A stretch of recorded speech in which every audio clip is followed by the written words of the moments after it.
I have a fear, and that fear is, I fear for the Republican Party, though I am not a registered Republican.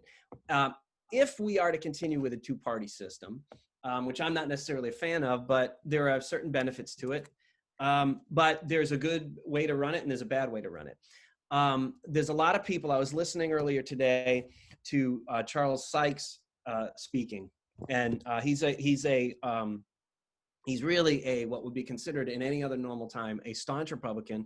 I don't know how he's voting this time around, but he's been an outspoken critic of the Republican Party in general, and the way it's sort of evolved or devolved over the last 4 years, and I fear for the party, because in a vibrant two-party system for a very long time, our two-party system was able to absorb, the parties are able to absorb the radical political factions on each side. So, coming out of World War II, if you have very left-leaning organizations of various kinds, political organizations that is, or the Communist Party, etc., would be absorbed into what, in its totality, for the purposes of elections, becomes a lot more of a moderate, left-leaning party. Same goes for radicals on the right, highly nationalistic,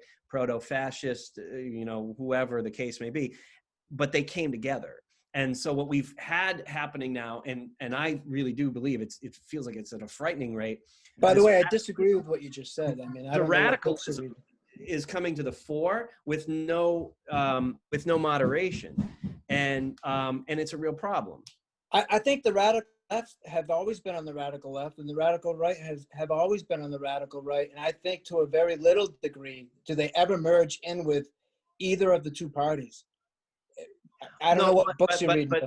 But what I'm saying is the difference is that national politics leading up into an election were never dictated by the needs, wants, desires, etc. The radical nature of either side of a political debate didn't come to the fore. We didn't have until now a self-styled militia group, really a terrorist organization, threaten to kidnap a state governor. Yeah, but that part. Say, I don't get into the theatrics too much.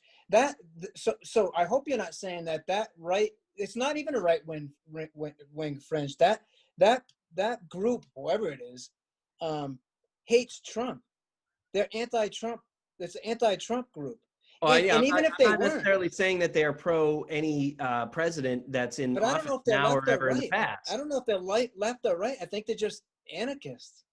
Sort of like Antifa is anarchy. Well, in the particular case of the group that went after Governor Whitmer, they've self-styled themselves as a right-leaning nationalist organization, which doesn't say that they're attached to Trump or not. So for the people listening, I'm not that it's not me suggesting one way or another that they're attached to Trump. In fact, no, but I thought your point was that they get merged into the Republican Party, or that's the right wing in the Republican Party. No, you weren't saying that. Type of radicalism on both the left and the right has taken an increasingly prime role in the regular discourse on the election and on politics in the country. I would say on the left side, Scott, you got to be kidding me. On the left side, that's 100% true. I mean, you got Black Lives Matter, Antifa, and you got the new Green Party with AOC and all these radicals, Omar, Ilhan, and I mean, that couldn't be much more radical. I mean, they're socialists. Now on the right, you don't have anything like that on the right. Nothing like that that's credible. Except you're coming up with some fringe crazy group of like 4 guys or something that nobody even knows who they are. They're certainly not in Congress like the Democrats have. Name one right-wing wacko that's in Congress right now. There isn't one. Well, see, I guess it's all a matter of perspective. Exactly. Well, because 10 years ago, you'd say that a guy like Ted Cruz is a wacko, but now he's considered fairly mainstream. I don't think you would ever consider. He's just very conservative. Now, this is a guy that argued so many cases in front of the Supreme Court. He happens to be a textualist or originalist, and he's a conservative religious guy. That's never been crazy on the right. That's been typical on the right. As a matter of fact, it's less of that now. I think maybe he sticks out as being more abnormal or more conservative only because religion is no longer the religion it used to be. People don't subscribe to it the way they used to. And it's pushed back a little bit in that brand of conservatism. I think that's probably why you see Ted Cruz. But I mean, I'm trying to think if there's any, like, you got Lee, what's his first name? Lee, but same thing with him. He was a Supreme Court clerk. He's an originalist. So those guys are always going to be pretty conservative, you know?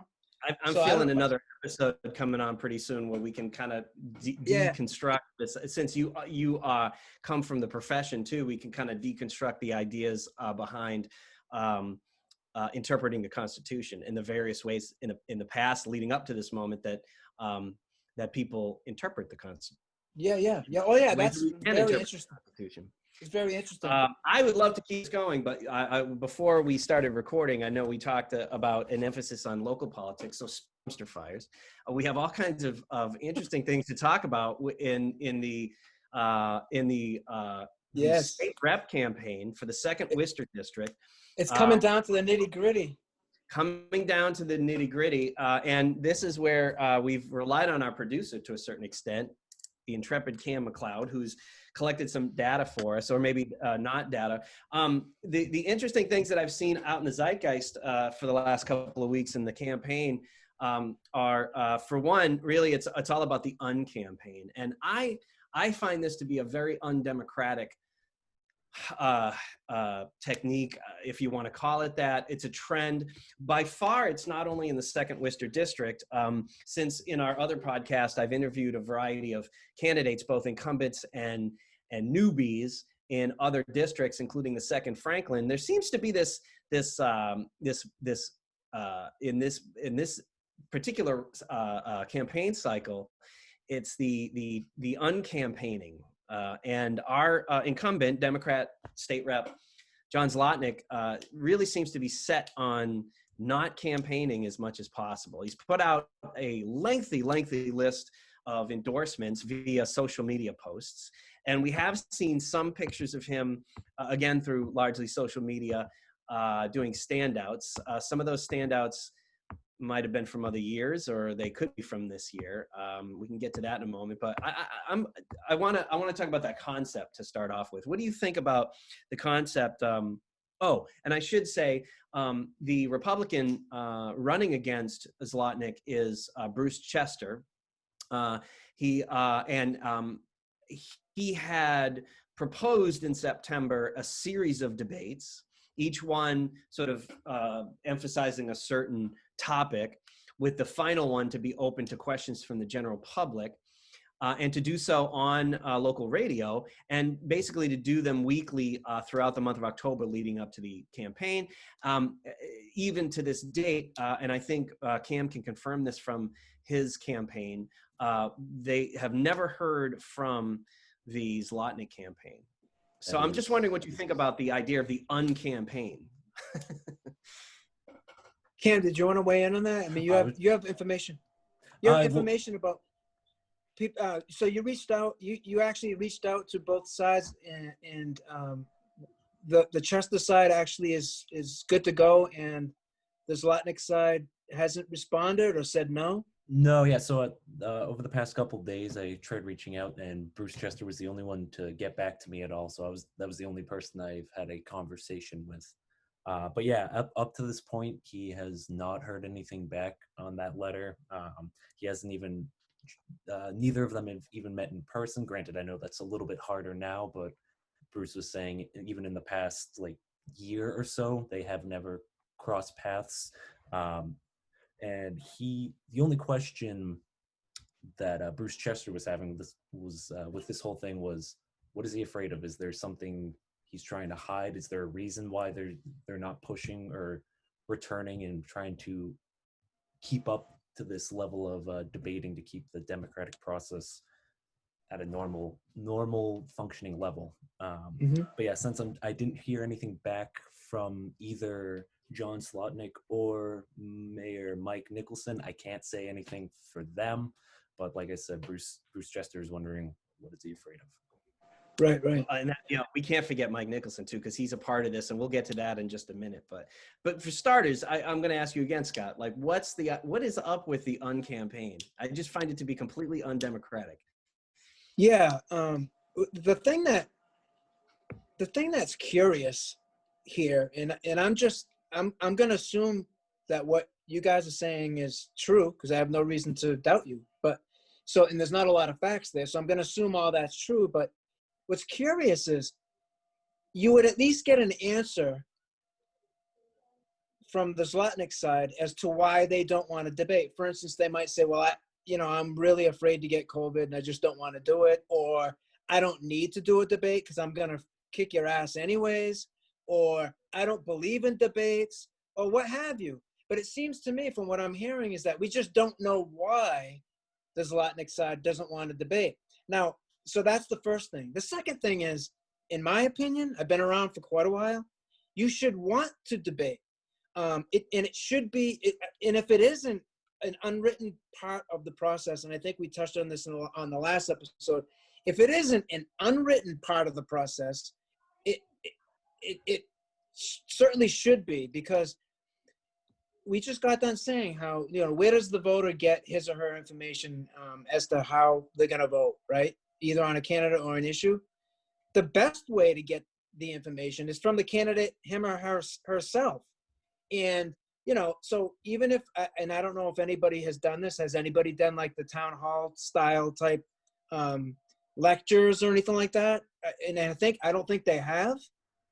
So there's nothing from the candidate? Let's unpack a couple of those things. So for one, we found the Chester campaign published on both through social media and a press release about 3 weeks ago. They published for the public to read the letter that he presented to the Zlotnik campaign. So it was sent certified mail, and basically said, please let us know by September 24th, yes, no, maybe, or counter the parameters.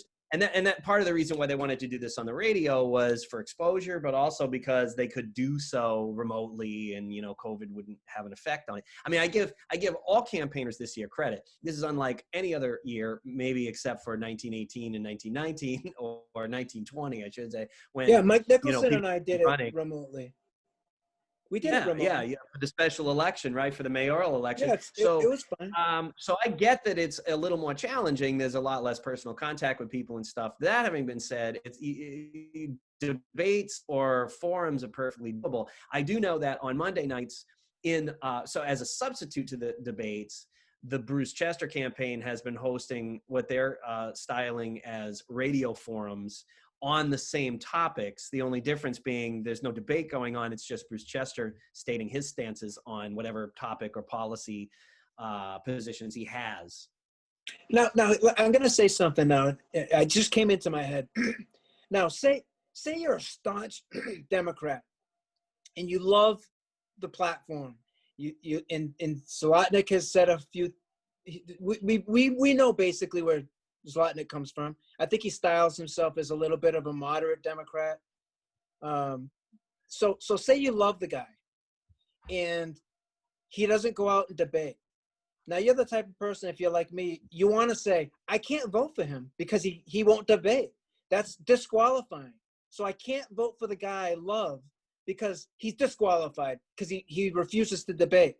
Most people can't do that, because you're going to go vote for him anyways, because your only choice is to vote for the other guy who, I presume, his platform is pretty much diametrically opposed to Zlotnik's in a large amount of ways. So you couldn't bring yourself to vote for the Republican because it's just not in your heart to do that. So I guess the answer would be, doesn't matter if you debate or not, right? For the most part. Yeah, all that strategizing is, I mean, I get why people strategize as a consumer, right? Just as the engaged citizen. that needs to vote, it just leaves a bad taste in my mouth, you know? Yeah, but what are you going to do? Why can't I hear it? Well, yeah, and